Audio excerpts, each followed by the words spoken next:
I'm going to start us off with a land acknowledgement for today. We are situated on Indigenous lands of many First Nations. This sacred land has been a site of human activity for over 15,000 years, serving as the home of Indigenous people and nations long before the colonial documentation of time. The territories of the Huron-Wendat, Anishinaabe Nation, the Haudenosaunee Confederacy, and the Mississaugas of the Credit First Nations hold space for the daily activities of every settler that resides in the meeting place of Takaranto. As a reminder, we exist in connection to the One Dish, One Spoon Treaty, and as we learn from Indigenous teachings, it is our responsibility together to protect this land. As we discuss development and planning, we must recognize how these disciplines have been made exclusive and inaccessible, and how they have been weaponized against Indigenous people across Turtle Island. Within the context of social purpose real estate, we recognize both the opportunities and limitations of this form of development as we all work towards reconciliation. Development for social purpose is not enough. It is an approach and a tool that can be used to make access to space more equitable, but there's so much more work yet to be done to see land given back to Indigenous leadership and to see housing, community space, and social infrastructure as a human right. So thank you and welcome everyone for joining us today for the third webinar in the Roadmap Connect series. This webinar is all about empowered experience, how being on a board transforms and propels the careers of real estate professionals. So we'll be hosting additional sessions in March and the new year. So if you haven't already, make sure to sign up for our newsletter to stay updated about upcoming Roadmap Connect webinars. And then just a reminder that we are recording these sessions. So feel free to turn off your cameras if you don't feel comfortable being recorded. And if you missed anything, the recordings will be sent out later this week, and they'll also be available on our new YouTube channel. So these webinars kick off a suite of training opportunities that will be starting in the new year. So applications for our upcoming organizational readiness and accelerator program are now available. And we have an information session tomorrow at noon for those who are interested in applying. So to learn more about our collaboration and how your organization can apply, make sure to visit and sign up for our newsletter and to find all those details. So yeah. This series is brought to you in collaboration between the Infrastructure Institute and CP Planning. And so I'll give a brief introduction to the Infrastructure Institute. So we're a training, advisory, and interdisciplinary research hub at the University of Toronto School of Cities. Our vision is to build local and global expertise in planning for civil and social infrastructure, decision-making, and delivery. And so now I'll pass it on to Cheryl to explain a bit more about the program and introduce our guests and about CP Planning. Thank you, Alex. So CP Planning, we are a nonprofit that prioritizes and implements a human rights-based approach to planning. That means bringing together public, private, and nonprofit sectors to work together as collaborators to address the barriers to affordable housing development, cultural opportunities, and access to good jobs. Next slide. So we're based out of the city of Toronto, and when we're engaging with other cities, we come to find out that there actually are a lot of common challenges that are here within the city of Toronto that are also in Hamilton, Peel, really quite well across Canada. We're seeing the issues of marginalized folks and in particular racialized communities not having access to decision-making roles or even to have their voices and ideas expressed or to be able to leverage their assets to address the issues that they're seeing, looking at affordable housing as a priority, but then also the intersection between the affordable housing development and the economic development that those opportunities provide by helping racialized folks get into affordable housing development and seeing how to make use of their assets. We're able to support their economic development through attainment of good jobs and more sustainable futures. And so the roadmap is one way of implementing this. So we're in Toronto, Peel, Hamilton, York, Kitchener-Waterloo, Hamilton, and Ottawa. These are cities that have received major investment in public transit. And so through the Roadmap Connect program, we are doing direct mentorship to nonprofits that are interested in building affordable housing on their properties, but just don't have the technical know-how at the time. And so that's why we're really ecstatic about our partnership with the University of Toronto's Infrastructure Institute.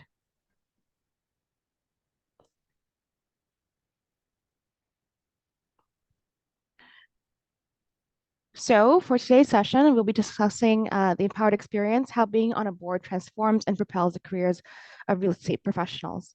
Participants will gain insights into the expectations and benefits of the board role. They will also learn how to leverage their board involvement and related activities to contribute to their personal growth and enhance their career trajectory. So we have two wonderful panelists today. First, we have Michael Brooks from RealPAC. He is a lawyer and CEO of the Real Property Association of Canada, a National Trade Association of Canada's largest institutional, public, and private real estate investments and development company. So I think he'd have a lot to share.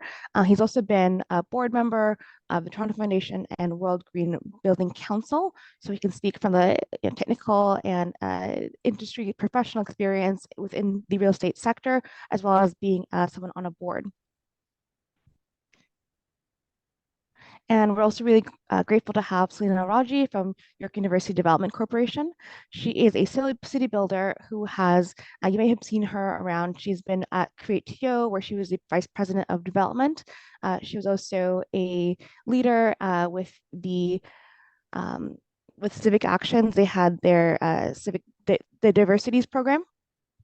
And so she's committed to city building, and through her work at York University Development, she's helping to generate affordable housing for students to be able to effectively go to school while also having their housing needs met. So she's also been someone who's been very active as a board member, as a volunteer to different nonprofit groups. So she actually was just a panelist just a few days ago on the Toronto Foundation. They had a panel on the, I think it was on giving and granting to different groups. She's also been on the board of directors of YMCA GTA. I think she's currently board director on that group. And she's also on the Toronto Foundation, where she chairs the Social Impact Investment Committee.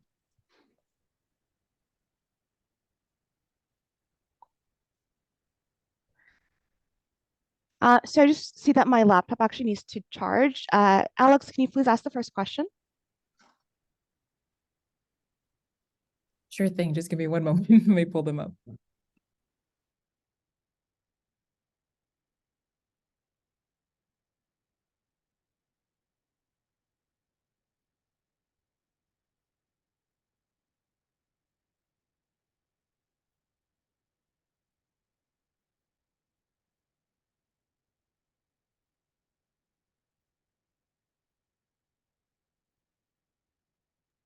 Okay, sorry everyone. Okay, I got the question. So excited to get started. So this first question is it would pose to both of you, Michael or Salama. So can you share a specific experience or story from your time serving on a board or of a nonprofit organization that had a significant impact on you or the community it was serving? Selena, you should go first. Okay. One of the ones I was thinking about that was relevant for this discussion about housing is one of the first times I had to do due diligence on a social impact investment at Toronto Foundation. And so I joined the board of Toronto Foundation in 2018. Michael Brooks was a colleague director there and had the opportunity to sit on their social impact investment committee. The Toronto Foundation holds about $12 million in impact dollars that they loan or invest into companies. And a request had come forward for a bridge loan from the Parkdale Community Land Trust. And they had this really interesting idea around, holding some of the properties that would otherwise have gone into the for-profit sector, purchasing them into the Community Land Trust and thereby keeping them affordable in perpetuity. And at Toronto Foundation, we hadn't really done due diligence on an investment like this. And it was a really big moment for me because it was directly in my real estate lane, and it had not just an impact on this positive impact on the investment portfolio that we were working with, but we were one of the first groups that were due diligencing the concept that Parkdale Community Land Trust put out. And so working through that due diligence, we were actually able to work with the organization on how to present to other investors what materials should be in the package. The kind of questions that we were asking were then translated into a document that they created that they were able to distribute to their other investees and other funders that they were talking to. And so that work, while it was to the benefit of the organization that I was volunteering for, ended up helping not the investee, not just from the loan, but also from how does this conversation look and go, and what is the expectation of people that they're going to have as you're asking them for money in a loan capacity rather than in a grant capacity, and felt really proud. Although it was a little bit protracted, felt really proud to be able to spend the time and energy with the community organization in that way, and led to a model. Their really deep thinking and leadership led to a model that then was mimicked by the city of Toronto. And so I feel proud to have played this little tiny role in that story. That's Michael. amazing. Yeah, because I always quote Parkdale Community Land Trust, Park, the community center, like they are pivotal in terms of kind of reframing how we look at planning and development. Grateful for your part in that, Salima. Michael, Brooks, I'd love to hear. I'm sure you have a fantastic story to share as well. Yeah. And too bad it's just one, because there's so many, and I think I've been on 6 boards over my career, and all of them have been interesting, and I probably wouldn't have joined them if I didn't think that I could somehow add value to the organization. One of the early days, I was on the board of a charity for homeless youth in Toronto called Eva's Initiatives. Eva's Initiatives had the really interesting housing model of literally building tiny homes inside a warehouse. And so this is for youth who've been victims of domestic abuse and have nowhere to go, but aren't drug users. You've got to be clean to be able to access this. And you're literally given kind of like a dorm room in a university, but it's yours. You have domain over it. And we secured some new space and rebuilt these dorm rooms, often with volunteer labor and volunteer materials. And it was so gratifying to see displaced youth moving in there and being so happy. I have a painting on my wall that one of the attendees used, just to thank the board for the work that it did in getting this together. There's a story in almost every board, but that's one that hit me deeply. Mm-hmm. Yeah, so you were able to get some progress for a group that was serving those with mental health challenges, and so had they had that type of experience on their board before? I would say yes. I was recruited by someone who also had some real estate experience and who had some network. The key here was who's got a network, who can find some property. Is there an older warehouse that we could repurpose? Can we get a preferential rate? Can we get some funding from another agency to rent it at a low rate? Can we get materials cheaply or free? Can we get labor cheaply or free? Can we get the corporate community to rally around and help us build this out at the lowest possible cost? And that was exactly what happened. So it was the networking piece of this that was very influential. Mm-hmm. So from both you and Salima's examples, it's very clear that your expertise and your network as real estate professionals has been crucial to helping projects move forward. So, so if you can just like even dive in a little bit deeper into that topic, how your professional experience on those boards strengthening the efforts of championing affordable housing projects, and what unique perspectives you brought to the discussion around, looking for sites and looking for opportunities. Yeah, I think that Salima may have more recent experience, but the social impact work of Toronto Foundation, and I was on the board when we did that initial loan to the Parkdale Community Land Trust, and we were looking at many others. And the point of philanthropic dollars is where can you get the most leverage for a dollar? How many homes could you get built, or how many people could you house, for a loan of $1 million or $500,000? It's almost that type of an analysis. And the early days of that committee, and by the way, the reason that this committee got started is that Toronto Foundation had some discretionary funding. So if Cheryl Case you have a small fund at Toronto Foundation, you get to direct where that money goes every year. I have a fund there. I get to direct where it goes every year. If Cheryl Case had a fund there, you could say, you know what, I'm not going to pick, you pick for me. Or it could be just some donor money that has been given to the foundation. So that's the slush fund that lets them do what Vital Signs directs them to do and others to have the most social impact. Mm-hmm. Yeah, thanks for sharing that, Michael. And I'd love to hear from your side, Salima.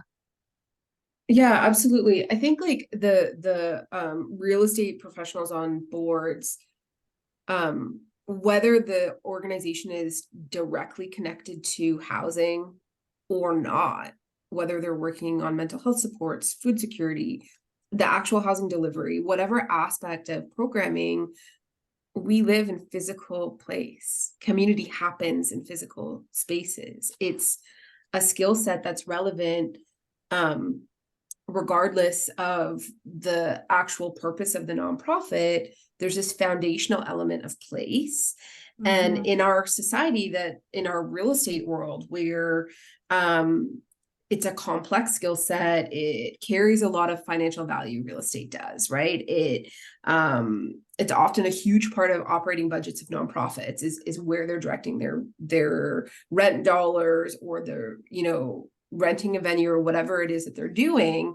Having someone who understands kind of the back end, I think gives like tremendous value, and being able to navigate it. Another example could be, there's policy change going on, whether at a municipal level or a provincial level, that has an impact on that community. Being able to anticipate that, being able to get out there and participate and prepare for changes that come, so that nonprofit can be best positioned, whether they're leading a development process or they're trying to, gain more affordable housing for their constituents, or whether they're partnering because they're a service provider to a constituency that will be going through a policy change or have been impacted by that. So I think it doesn't have to be as direct either. There's this like tangential relationship of the real estate skill set that is relevant to so many organizations. And for me, that's really shown up at Civic Action when I was a board director there for a decade. It's shown up at the YMCA now, about a year into that directorship. And I'm constantly accessing, I think, sort of that technical knowledge of real estate that comes forward. I'd maybe add to that, Cheryl, if I might, because Salima got me thinking about this. Most organizations have real estate needs, whether it's office space for their own operations, currently office space in the future. And at Toronto Foundation, I got tagged with the responsibility of assisting in its current leased premises and its future leased premises. And the network, again, that network helps. Mike, who would you recommend as a good leasing agent who could help us find 10,000 square feet at Yonge and Bloor?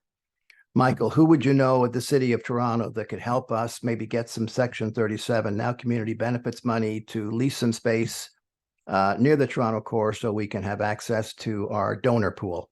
Those kind of questions come up because real estate is part of every organization, whether you know it directly or not. And most boards are composed of independent skill sets. So Michael Brooks might be the real estate guy. Maybe there's a chartered accountant who is the audit guy. Maybe there is someone with some soft skills that knows government, can be the government relations person. Maybe there's someone else with business management experience who can help the CEO. So often the boards are comprised of a variety of skill sets, and real estate is a valuable one of them. So when you're helping these nonprofits in their exploring their real estate investment or development journeys, in your experience, what kind of commitment is it in terms of, is it part of are usually part of a committee? Is it something you see that's discussed in the main setting of the board? I'd love to hear a little bit about what it looks like in terms of the practice of supporting their journey. I can maybe jump I'll, in. Yeah, go ahead. okay, Go ahead. go ahead. No, you go ahead, Selena. So I have two really like current examples, and both of them get discussed in committee and get discussed at the board, but the really value add stuff is happening offline in the background. It's that relationship with staff, it's the ability to say, how can I support you? What are you working on? What approach are you taking? Here, let me, to Michael's point, let me connect you with the resources that I use to answer these same questions. Do we have budget or not? How will we approach it? Does it have to be volunteer-led analysis, or is it, at the Toronto Foundation due diligence, it's volunteer-led? An example that I'm working with for another organization that I'm on the board of, we're using some professional resources because the stakes are really high. And we're talking about, many, many, many millions of dollars of outlay of the organization's money that it isn't in an investment fund. It's not, it's a different question that's being laid out. It is, I think, the culture of the organization where in sort of what it happens, but that relationship with staff and being a board member who they know they can have trusted conversation with and come to with questions and get advice from that's off the record, I think is like a really important part of being a supportive board member. Michael, did you want to jump in on that as well?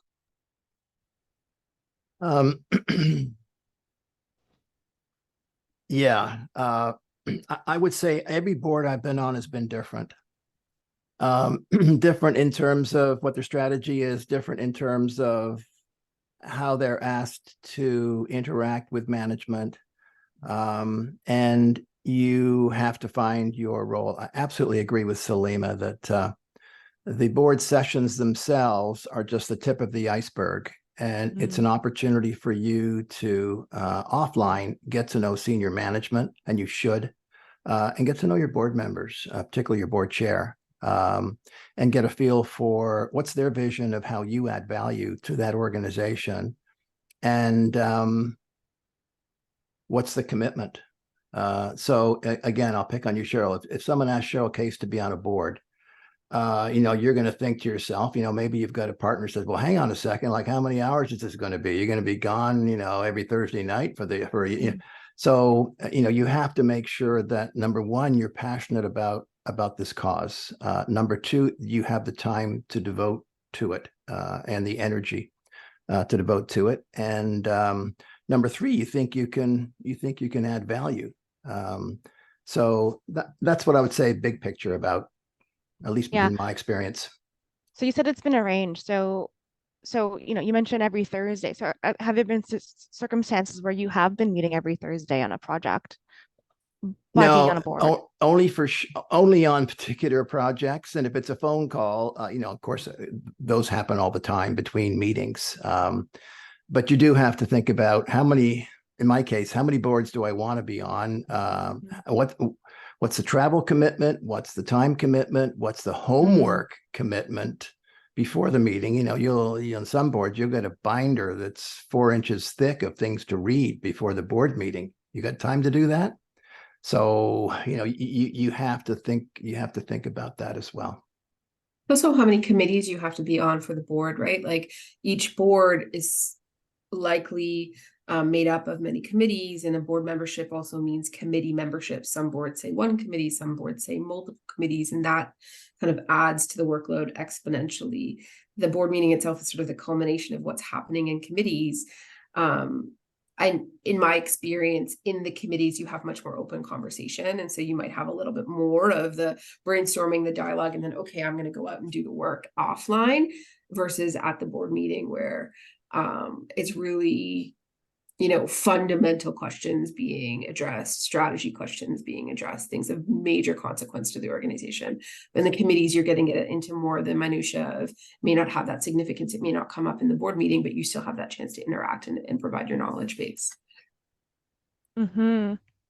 Yeah, that's a great point, right? So there's so much going on. So it's important that all the different parts of the board are able to move things along. So then if you want to focus on the real estate component, then the finance component of the organization also has to be in well order to support that mission, right? And that's, I guess, what's going to be discussed also at the main board setting. Can I just add like a note here to say like, as I joined boards when I was earlier in my career, it wasn't necessarily that I was coming with the real estate skill set and that's what the question was. It's just the idea for people who work, and I'll speak from the development perspective because that's, you know, how I've come up. The real estate development skill set is one of navigation and like of crisp execution. You have to be able to figure out your path to get to your approvals, to get to your sales, to get to your construction, to get to your occupancy. And you have to figure it out in the quickest, cheapest possible method. And so that means that you have to be really good at executing on your plan because your whole pro forma is built around that. That in and of itself, that idea of thinking through steps, understanding risks, and then being able to hit go and do as you said you were going to is a skill set for a nonprofit organization being a board member. As I've become more senior in my career, my network has grown, to Michael's point. And some of those, you know, hard skills have become, you know, very refined. It's become more relevant in my journey. But I would say like even in the early days, there is so much value add for people who work in the real estate space to give back to community. Yeah, that is Amazing. So I guess that go that is ahead, one Michael. point, Cheryl, just about sponsorship. You know, both Salima and I have day jobs, and it's important for those on the call who also have day jobs. You think of going on a board, you know, make sure that you've got a bit of flexibility from your employer. If you need to take calls during the day, if you need to go to meetings in the evening or potentially during the day, I think it's good practice to let them know that you've been invited onto a board. This is what it does. It's a charitable board or not-for-profit board. I don't expect it to impede my daily work. And I'm just letting you know, just FYI. I mean, I think that's good practice to make sure that you've got your bases covered in case there is a demand on your time. And someone says, well, where were you? Well, I was at a board meeting. Well, shouldn't you have checked with me first, kind of a thing. Have you ever found that, so I think this leads us really well into my next question, which is about how have you seen being on boards helping your career? So maybe if you're going to be having that conversation with your employer, are there any selling points that could be helpful in that process of gaining their support? Or if you're a senior person within your establishment, you know, how can you see this as supporting your journey and your broader mission? Yeah, I'll start with this one, Salima, and then you can correct me. You know, look, I've in my lifetime, in my career, I've always learned from people. Sometimes it's their soft skills, the way they manage a conflict, the way they speak, the terms of phrase that they use, the way they earn the trust of those around them, the way they earn the respect of those around them. So, and then of course, hard knowledge as well.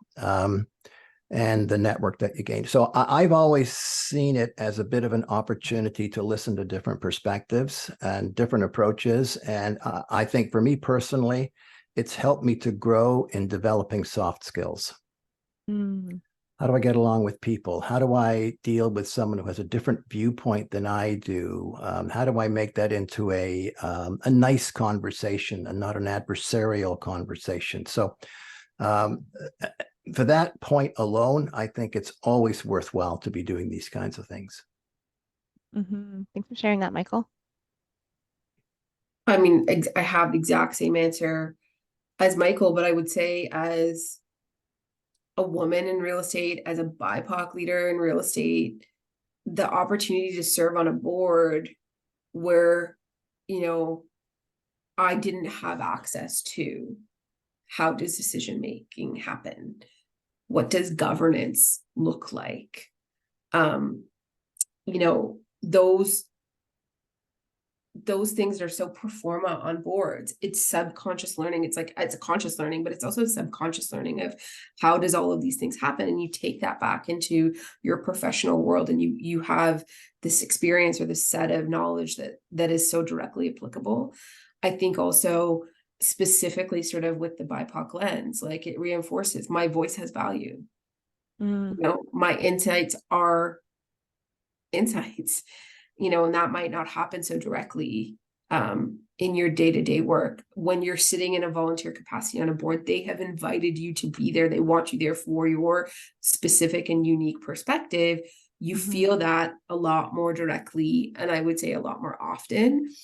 And I know for me, that has been a key to my confidence in my professional world, is the work that I was doing outside of work allowed me to have confidence inside my role. And it's specifically to what Michael said, that there's these professionals, these, you know, these leaders in business or in whatever sectors, who are listening to what you're saying, and you're learning from how they approach things, what questions they ask, how they respond to something they don't like, how they dig into something that they want to know more about without being offensive, without, you know, with bringing people along with them on the journey and getting them to, you know, where you need to go. It's just a beautiful thing to watch people like Michael who are good at that.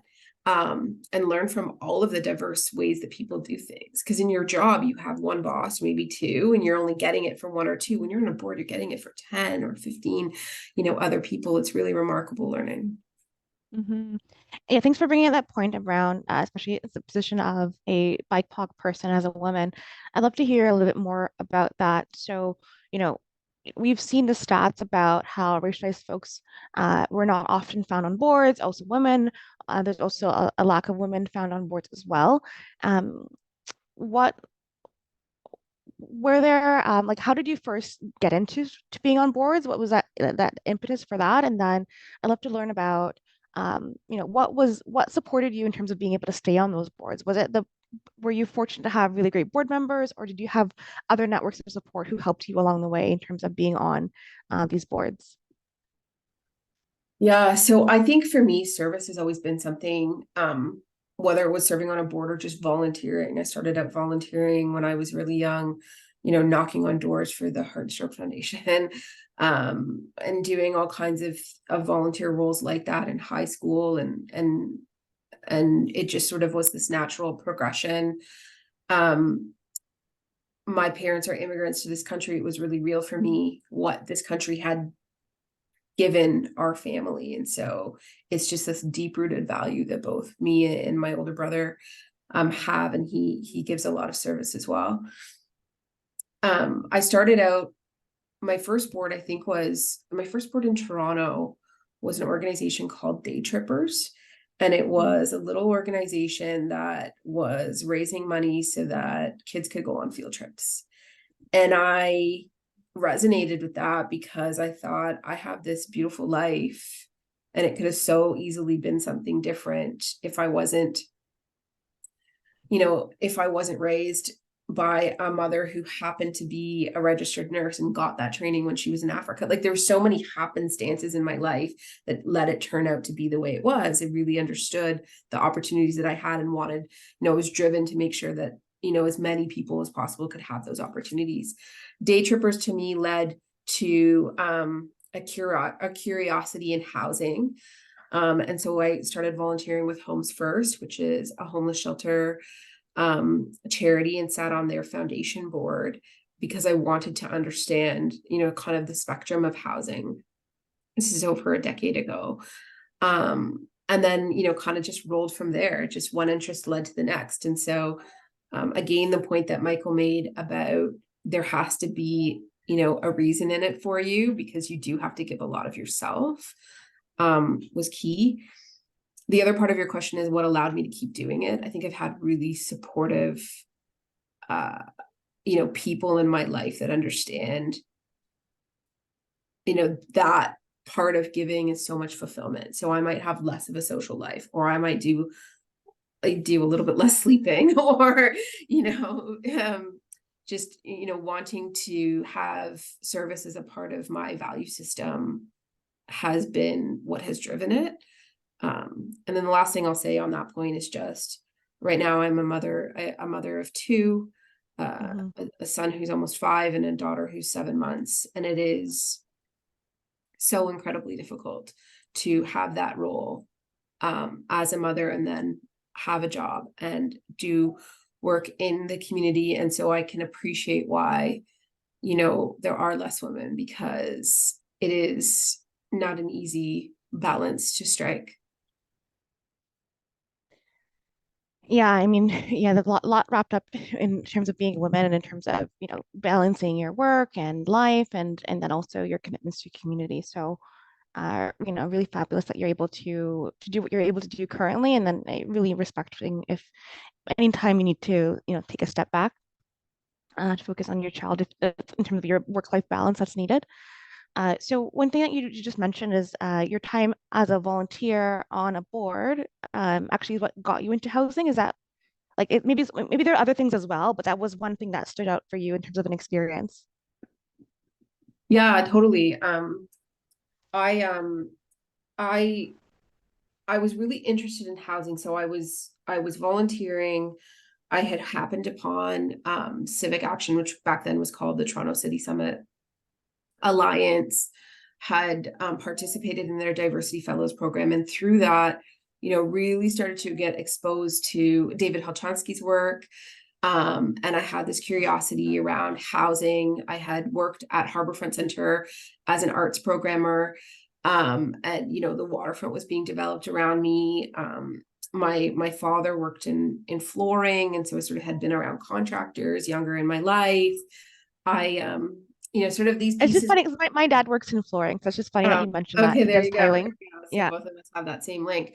And there was an opportunity at Civic Action to do a project at TCHC through the Diversity Fellows program, and that was 2010 for me. And it sort of just hit me in the face. Like, we got in there and started working, and at that time was the big issue was the backlog, and the maintenance backlog was really front and center. And John Fox worked there, and there was like other people sort of in the industry who have now gone on to do, you know, phenomenal things, but they were at that organization at the time, and it was really foundational for me working on that project, that I wanted to learn more. And so then I sought out where I could, and Homes First was looking, and I thought, okay, I've understood the social housing thing a little bit. Let me understand the shelter system. And I was working at Build Toronto and sort of understood the condo world. And so I just wanted to broaden my experience, and volunteering is a great way to learn. Yeah, like that experiential knowledge. I just wanted to highlight a couple of things that you said and that Michael said as well, in terms of the benefits it's provided you. It's the networking is one, but also the skills development you mentioned.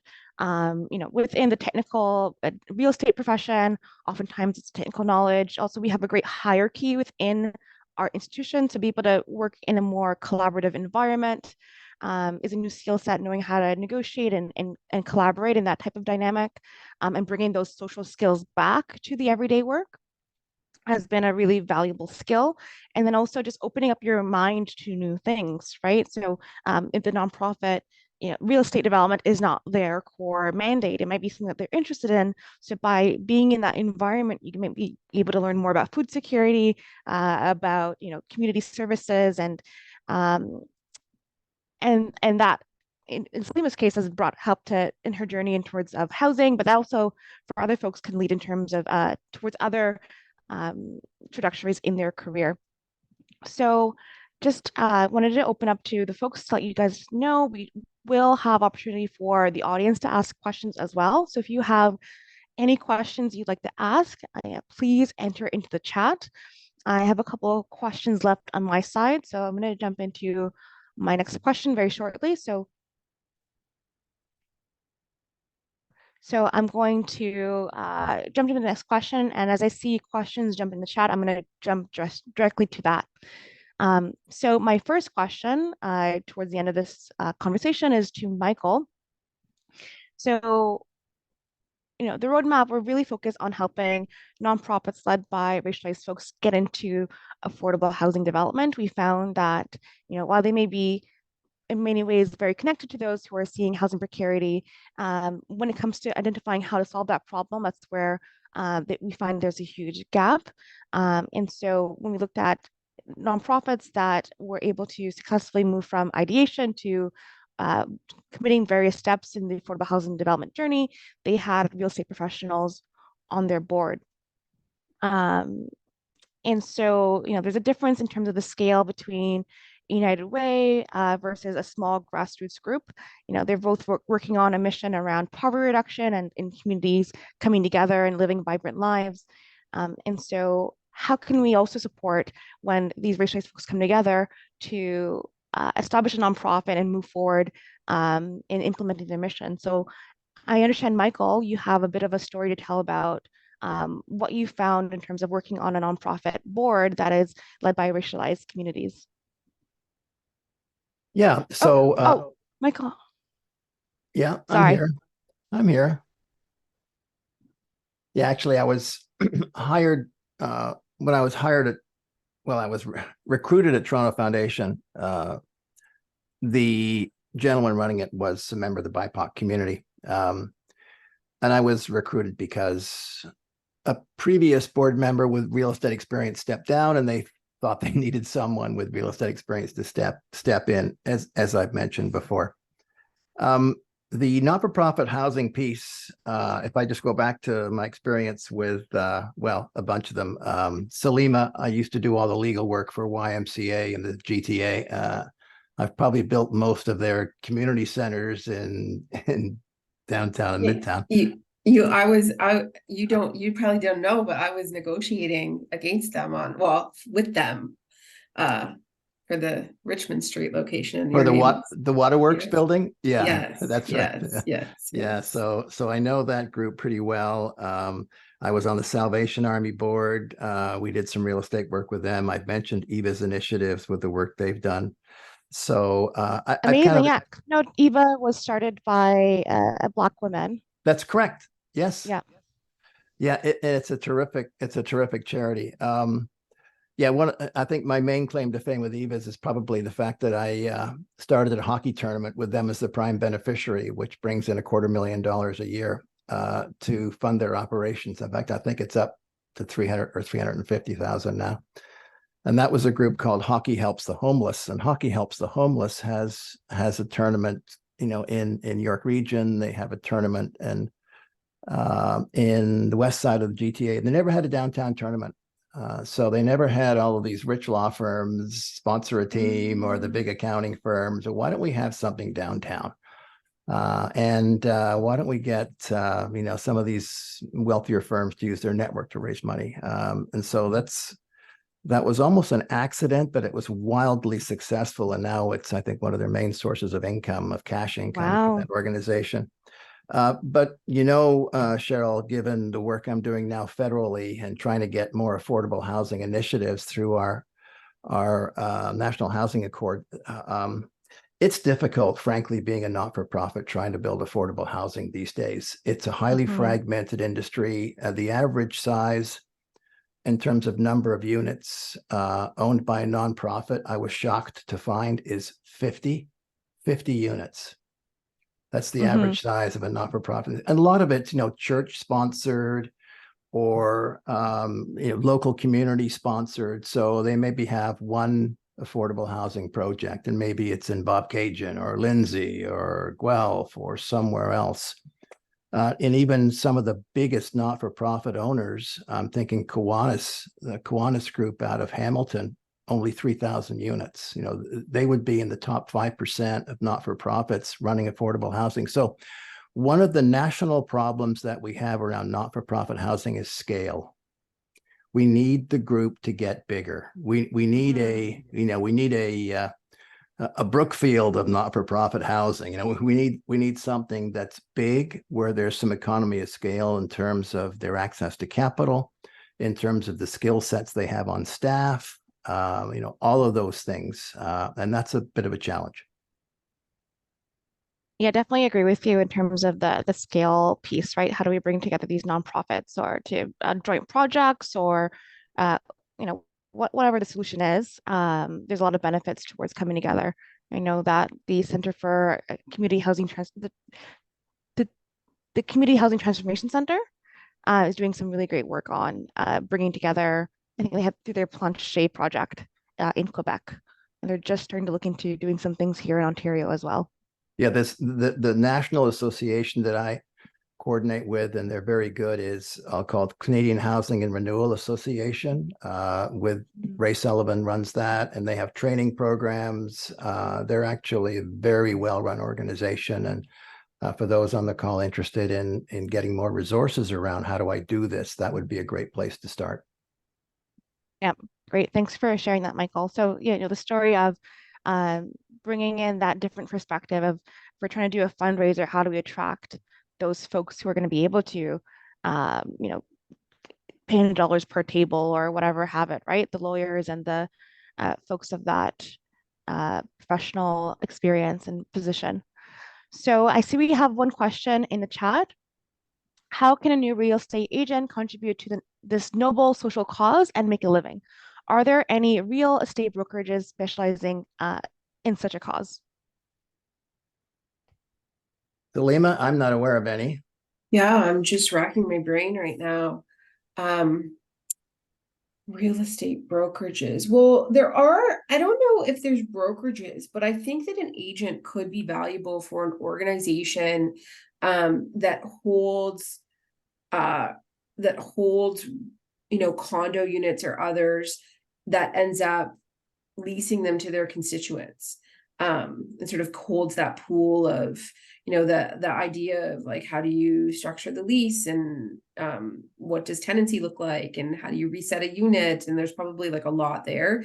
There are multiple organizations around that do have sort of like a pool of housing.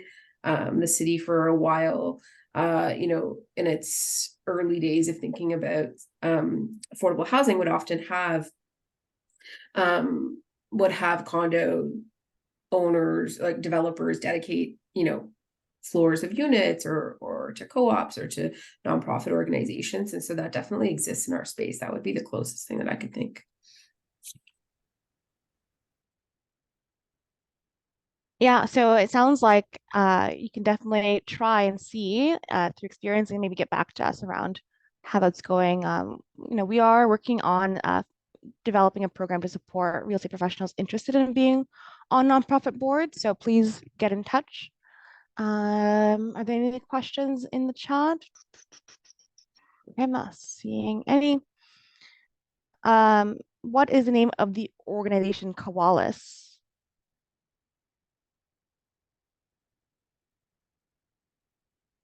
Good question. Oh, Kiwanis Homes. Okay, right. So let me see the next question. So the question is, what advice would you give to other real estate professionals considering board positions on a nonprofit interested in affordable housing development? Maybe I'll start with that. I think the first question is, how would they find you? How would they know that you are going to be a useful board member to them? So I think doing some general research of who are the not-for-profit housing providers in your area who you think need assistance, and how can you add value? The second thing is doing some upskilling. I did the Institute of Corporate Directors course many, many years ago. It was expensive. It's even more expensive now. It's not accessible to most folks who aren't on a professional income or who can't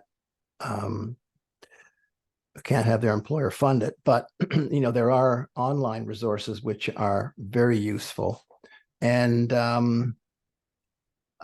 finding ways to look at LinkedIn, which often advertises board positions. That's not a bad start in your area, and maybe even just talking to the local municipality. If they have a housing office, ask them, what charities exist in the area trying to get affordable housing going. Do they need any people? Who's the executive director, or who's the board chair? And go and see them. Hi, I'm Cheryl Case. Look, I'm really super experienced in urban planning, but I also have this particular interest in affordable housing. I'd like to get engaged. Who would I talk to in your shop about that? And then you go and you have a meeting with them. And I would say a lot of this is not Zoom. it's you sitting across the table from somebody else, and those soft skills come up. Hi, I'm Cheryl. I really want to help. I'm passionate about this. Is there a role for me on the board that I can assist? What do you see as your challenges right now? Maybe there's something in there that I can help you with. That's the conversation that I think, if I was being strategic about it, that's the way that I would approach it. Mm-hmm. Salima? I don't really have much to add, Michael, to that. I mean, I would say if you have an opportunity and you think you can give the time, like we said, do it, because you will grow and the organization will benefit, and you'll be doing your civic duty to, help our society over one of its most irretractable problems right now. Mm-hmm. Yeah, I agree with you so much. I think Michael did a really great job of summarizing the approach, right? Just going out and finding out these nonprofits, having a chat with them, sending them an email. They'll have their call for board members, but if you can get on that list in advance, so they are knowing that you are interested and available, that's a really great way to even just start building the relationship with them, so that when the board opportunity comes up, that they're ready to have you on board. Also, being a board member is a very formal method of having a relationship with a nonprofit. You can also, if they have an advisory committee looking at affordable housing development, you can join an advisory committee, and it's a lot quicker. You can get a lot of the similar benefits as well from that, in terms of engaging with a diverse group of people, working on a passion-filled project. So yeah, reaching out to folks is a great idea. So here's the question. Are there any, oh, go ahead, Salima. Sure, I'll just say that Civic Action has a really good board matching program too. I think it's called On Board or Civic Match. It's one of those two. Sorry, I should know that. But it's specifically for people looking for placement on boards. And so that's another one to check out. I'll find it and put it in the chat. Amazing, thank you. The question from Maddie, are there any risks to joining a board? Have you ever decided not to join when invited? Oh, I'm going to jump on this one. Mm-hmm. Good question. Yes, there are risks to joining a board, particularly if you find out that it's a toxic board, or there are some issues and animosities within the board, or it has a very bad board culture. And I've been in a few of those over the years, and some boards can change. And can right themselves, but that is a risk. Have I ever decided not to join when invited? Yes, for a few that I wasn't, for initiatives that I wasn't passionate about. And it wasn't just the time. It was just that, look, you're ticking the box by inviting me because I'm a lawyer, maybe. But I don't want to join your board to do legal work when, I'm not looking for more legal work. I'm looking for something different. So, so the answer is yes. I've turned boards down. The other thing is I've got onto boards and I've regretted it. And I've regretted it because I've found out that it's dysfunctional. One board I joined, I felt like a slave for the board chair. I was constantly being told to go and do this and go and research that and come back with this and come back with that. And it's like, this is like another job that's unpaid. I don't feel like I'm part of a team where there's some shared responsibility. I'm just roped into this, and I resigned as soon as I could, but I stuck it out for a year. So yeah, Maddie's right. There are risks. You got to do your homework, just like for a job. You also have like a fiduciary responsibility. So you carry like the liability. There's insurance, of course. Always check that your board has insurance, directors and officers insurance, by the way.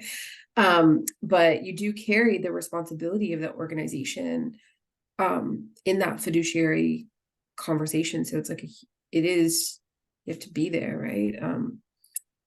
I've never had the toxic board situation, but I have been asked a lot. And sometimes it's hard to say no. And so you have to figure out how that looks. For me, it's been about being really honest at the beginning of a conversation of what I've going on and if I'm looking or not looking, if it's now or if it's later, being able to kind of have that kind of transparent conversation so you keep your positive relationships with your network or your organizations that are interested in working with you. Mm-hmm. Yeah, thanks for sharing that, Salima. All right, so we have another question in the chat. I think this might be our last question. So what are the minimum qualifications requirements for joining a board? Okay. Maybe Salima, since you, Oh, go I ahead, see Michael. Salim is on mute. Maybe I'll give her time to think about her answer and I'll. Yeah. Look, I don't think there is any. I don't think there's an education requirement. I don't know that there's a year's experience requirement. I don't know if there's a reference requirement, but all three of those are likely to be relevant to the choice to choose you to join a board. Are you a nice person? Can you get along with people? Are you a screamer and a table pounder when you don't get your way? Though the soft skills part of this is important. The trust piece, the integrity piece, those things are important, and that's incumbent upon the board chair to do some due diligence when they're recruiting for a board. Who is this person? And it's like applying for a job. Go get references. Do you know this person? Yeah, it's good to have some educational qualifications. I mean, it illustrates that you have the ability to learn and that you continue to have the ability to learn, hopefully. And the point about experience, that just means, you've been in an environment where you have proven that you can get along with people over a longer period of time. So, yeah, I would say it's those soft things which are really important.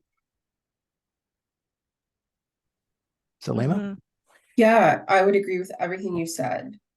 I would also say that there's no minimum requirement, but you have to know what you're bringing or why you want to be there. Some of my early board work when I was early in my career, I was asked to serve for that perspective of being a sort of a young person in the world and bring that perspective forward. And so I didn't have that list of qualifications, but I was able to communicate verbally and in a written capacity. I was able to kind of read and understand the material. And then my job there was to bring the perspective of my generation to the table. And so knowing, in addition, being able to have all the things that Michael laid out, but knowing like why you want to be there or why they want you there, so that that's the qualification. Is it lived experience? Is it that you have a skill set that you're offering? Like, what is the thing? Mm-hmm. I think one thing I'd add as well is different boards request different things. So looking at the board and the size of the board, the scale of the board, how old has a board been around.